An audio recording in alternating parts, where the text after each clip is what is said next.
Okay, YouTube, so my Jeep's been having a problem for at least a month now, probably a little longer. Anytime I start it in cold weather, or most of the time, it seems like it just doesn't want to keep going, and I really have no idea what it is. It seems like it's not getting enough air because whenever I stay on the gas with my foot just a little bit, it'll stay running, but I'm not sure.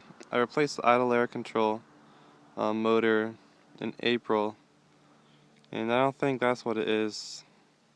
I just replaced the coolant temp sensor for the PCM, and because I read online that that could throw it into some kind of like open loop mode or something. But I'll start it up and show you what happens.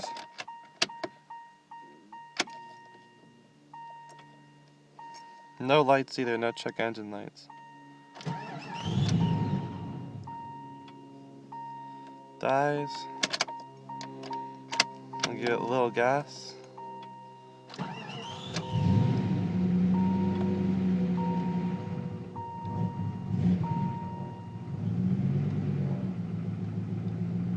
Let it off.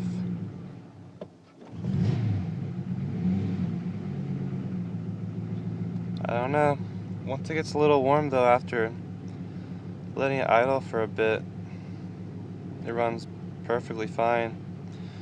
I'm getting a new O2 sensor today, but I really don't think that's what it is.